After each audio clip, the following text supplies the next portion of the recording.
Halo guys, assalamualaikum warahmatullahi wabarakatuh. Teman-teman, alhamdulillah hari ini kita dapat kabar gembira dari pemerintah kita Indonesia. Ini menyambung video kita yang sebelumnya bahwa kita protes kemarin tentang pembatasan penumpang karena itu berakibat dengan mahalnya harga tiket dari luar negeri, dan apalagi dari Arab Saudi hampir tidak ada penerbangan. Dan itu yang kemarin sempat dibilang hoax oleh orang-orang yang tidak percaya.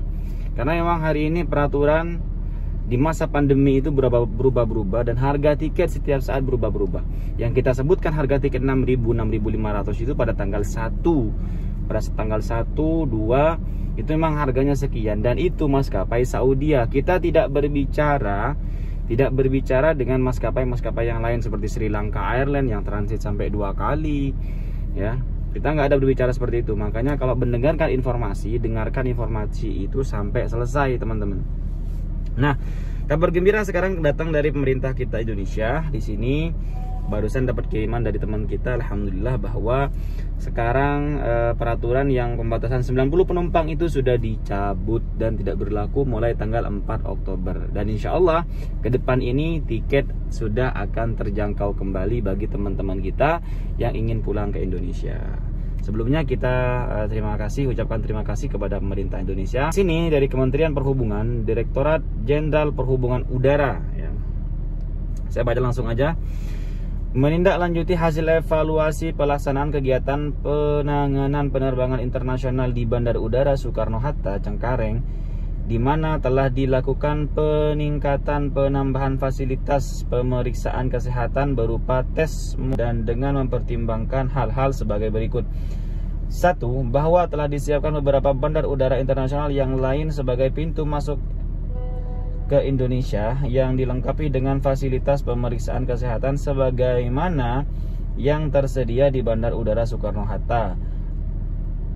2. Bahwa guna mendukung penambahan pintu masuk sebagaimana dimaksud pada angka 1, telah tersedia fasilitas karantina yang cukup memadai.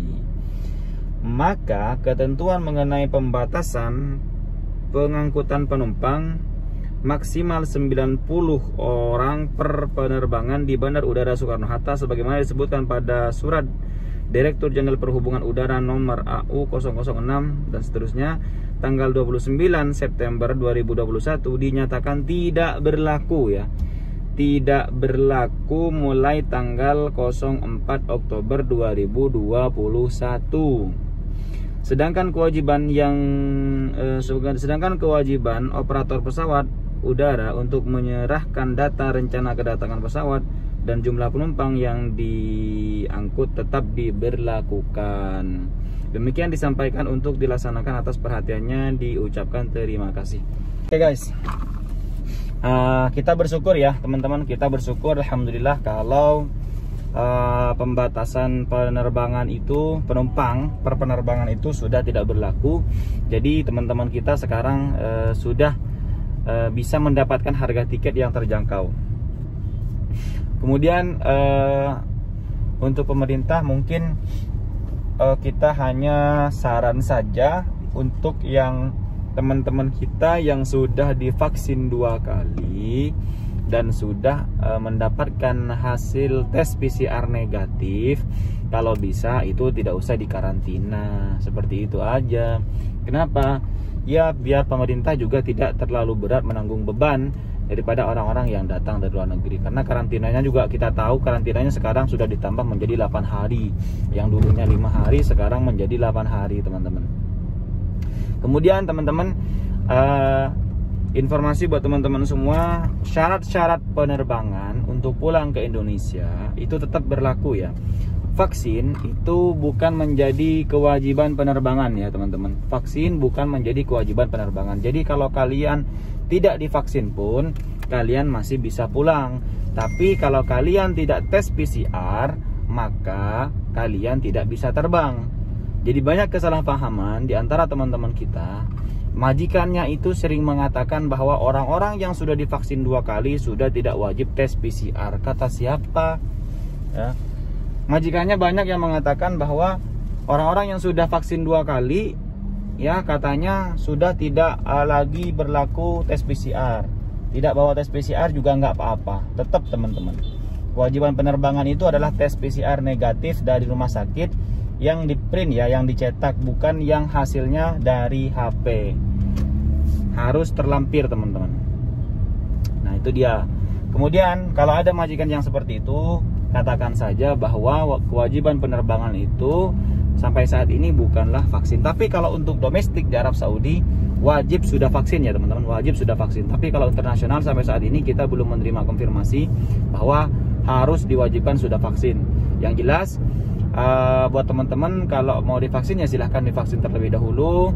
Kalau yang ilegal silahkan minta surat-surat vaksinasinya, surat-surat tanda vaksinnya, agar nanti ada bukti bahwa kalian sudah tervaksin gitu teman-teman. Jadi tes PCR-nya itu kapan? Tes PCR-nya itu dilakukan 2 hari sebelum penerbangan. Contohnya kalau kalian mau terbang tanggal 3, kalian tes PCR-nya tanggal 2 bisa. Kalau sore tanggal 3-nya, tanggal 2 pagi sudah vaksin, sudah tes PCR ya, biar nanti tanggal 3-nya pagi sudah selesai. Tapi tergantung juga dari rumah sakitnya, karena ada rumah sakit yang 24 jam tidak selesai, ada juga rumah sakit yang 8 jam sudah selesai. Al-Buruj ada yang 2 jam, ada yang 5 jam, tapi biasanya itu beda harga juga ya. Makin cepat keluarnya itu makin mahal. Ada juga yang 160, ada yang 200. Jadi teman-teman tinggal pilih saja.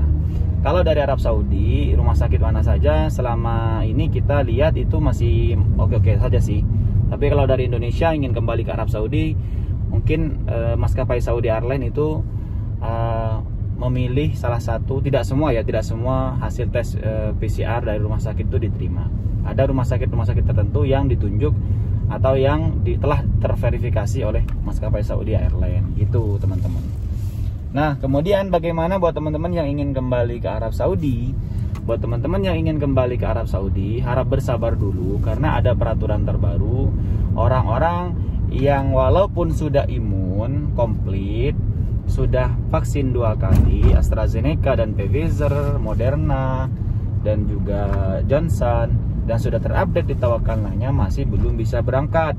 Sebelumnya itu kan masih bisa tuh, banyak teman-teman kita yang sudah balik ke Arab Saudi, mereka vaksinnya di Indonesia, mereka masih bisa. Tapi per kemarin tanggal 25, 26 itu kedatangan teman-teman kita yang terakhir dari Indonesia itu bermasalah. Ada yang dipermasalahkan karena vaksinnya outside kingdom. Jadi kalau vaksinnya di luar kerajaan Arab Saudi belum boleh masuk. Sampai kapan ini? Ya tunggu saja kabar baiknya, insya Allah. Kalau umroh ini sudah ada tanda-tanda akan normal, insya Allah nanti vaksin Sinovac pun akan diterima teman-teman. Lalu bagaimana dengan melewati negara ketiga? Silahkan teman-teman, kalau mau melewati negara ketiga yang nggak sabar pengen balik, ya silahkan lewat negara ketiga, tapi mungkin biayanya 3 kali lipat teman-teman.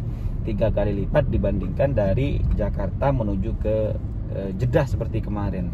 Karena apa? Kalian harus menanggung visa selama 14 hari di negara ketiga. Kemudian kalian harus menanggung hotel, makan, dan vaksin boosternya di sana teman-teman, bagi yang Sinovac. Nah, maka harap bersabar saja buat teman-teman. Kalau audah kalian atau masa cuti kalian habis, telepon majikannya, suruh cek audahnya mendapatkan perpanjangan gratis dari kerajaan atau tidak. Kalau tidak mendapatkan perpanjangan otomatis, maka cukup diperpanjang. Yang igomahnya mati semuanya, surat cuti dan igomah yang sudah mati teman-teman minta dicek ke majikannya, takutnya tidak mendapatkan perpanjangan otomatis. Karena memang ada yang mendapatkan perpanjangan otomatis, ada yang tidak. Ya, jadi buat teman-teman telepon majikannya, koordinasi, ya hubungi majikannya, suruh perpanjang dulu cuti kalian, agar nanti kalian ketika sudah dibuka dari Indonesia kalian sudah bisa kembali. Dan kita berharap pemerintah atau perwakilan pemerintah kita yang ada di Arab Saudi seperti KJRI Jeddah ataupun KBRI Riyadh, dan juga pemerintah Indonesia di Indonesia itu juga bisa melobi ke Dubes Arab Saudi agar bagaimana caranya teman-teman kita yang cuti ini bisa balik lagi ke Arab Saudi. Itu saja, bagaimana caranya mempermudah teman-teman kita yang ingin balik ke Arab Saudi. Paling tidak ada lobby-lobby khusus lah untuk memperjuangkan teman-teman kita yang ingin kembali ke Arab Saudi. Jadi alhamdulillah ya teman-teman, keluhan kita didengar oleh pemerintah kita. Harga tiket insya Allah nanti ke depan akan turun lagi, tidak seperti kemarin. Dan kemudian kemarin yang masalah hak juga alhamdulillah sekarang hak sudah tidak terlalu dipermasalahkan di bandara. Kemarin ada orang-orang yang tidak punya hak juga dipersilahkan untuk berangkat. Kemudian orang-orang yang ingin kembali nih, sisa orang-orang yang ingin kembali ke Arab Saudi, bagaimana caranya pemerintah kita bisa melobi pemerintah Arab Saudi untuk mempermudah teman-teman kita yang ingin kembali. Dan juga yang terakhir, permintaan kita para TKI ataupun masyarakat Indonesia keseluruhan mungkinnya, bagaimana caranya teman-teman kita yang sudah tervaksin 2 kali dan sudah mendapatkan tes PCR negatif ini tidak dikarantina lagi. Kalau menurut saya selain mengurangi beban pemerintah ya, apa gunanya sih mereka sudah divaksin 2 kali, ya kan? Mereka sudah divaksin 2 kali AstraZeneca, Pfizer dan lain-lain. Terus mereka sudah tes PCR negatif, kok masih mau dikarantina lagi kayak gitu. Kasihan kan teman-teman kita sudah buru-buru pengen ketemu sama keluarga. Ya oke saja teman-teman, semoga pemerintah kita selalu mendengarkan keluhan masyarakatnya dan semoga pandemi Covid ini segera selesai. Pandemi Covid ini segera selesai agar penerbangan dan semua aktivitas kita segera normal kembali. Tetap berdoa. Saya juga masih nggak terlalu sehat teman-teman. Baru saja divaksin yang kedua kemarin, agak-agak lemes, cuman mau gimana lagi? Kita kalau nggak keluar, kita nggak dapat duit teman-teman. Kalau nggak kerja nggak dapat duit teman-teman. Oke teman-teman, itu saja teman-teman informasi dari saya. Semoga bermanfaat. Sampai jumpa di video berikutnya. Wassalamualaikum warahmatullahi wabarakatuh.